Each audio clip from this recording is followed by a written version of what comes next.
তো বন্ধুরা দেখতে পাচ্ছ এখন পেঁয়াজের বেরেস্তা করা হচ্ছে বন্ধু। তো এদিকে আলুটাও আমাদের কমপ্লিট হয়ে গেছে। আর এই যে পেঁয়াজটাও আরামসে এখন হয়ে গেছে, বর্তমানে মাংস চাপানো হলো। আর মাংসটাও আপনারা কিছুদিনের মধ্যে কিছু হালকা করে কষিয়ে নেবে। মাংসটা ধরুন হালকা কষানো হয়ে গেছে, দেখো হালকা হালকা হয়ে এসছে। আর বেশি একটু কম হলেই ভালো হয়। তারপরে আমরা চলে যাব বন্ধুরা হাঁড়িতে বন্ধু আচ্ছা করে সাইডটা দিয়ে ঘিটা মাখিয়ে।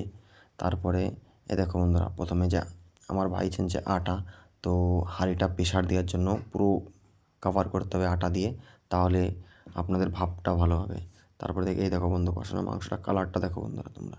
হ্যাঁ, তারপরে এই যে আলুটা বন্ধু, আর এই যে দেখো আশপাশ দিয়ে পুরো ঘি লাগিয়ে নিয়েছি প্রথমে। আর ঘিটা একটু শক্ত হয়ে গেছিলো বন্ধুরা, তাই আগুনের পাশে রেখে পুরো ঘিটা জল করে নিচ্ছি বন্ধুরা।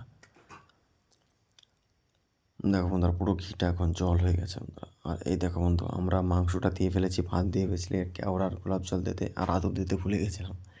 তাই বন্ধুরা পরে খুলছি এসব। এই যে আস্তে বন্ধু এটা আতুর গেল, 2 ফোঁটা আতুর বন্ধুরা, 2 ফোঁটা আতুর। তারপরে ভাত দিয়ে বন্ধুরা। আর আবির বলছে শুধু মাংস দেবো মাংস দেবো, মাংসটা তো দেওয়া হচ্ছে না বন্ধুরা, মাংসটা দেওয়ার জন্য খুব অসুবিধা হচ্ছে।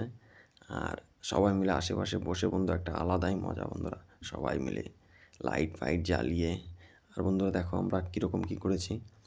তো আমাদের এখন সিল করছি বন্ধুরা, সিলটা তো করা হয়ে গেলো, এখন হালকা আঁচে তাপ দিয়ে বন্ধুরা পুরো সিলটা প্যাক করে রেখে দিচ্ছি বন্ধু। তো নেক্সট পার্ট কীরকম হলো দেখার জন্য সাথে থাকো।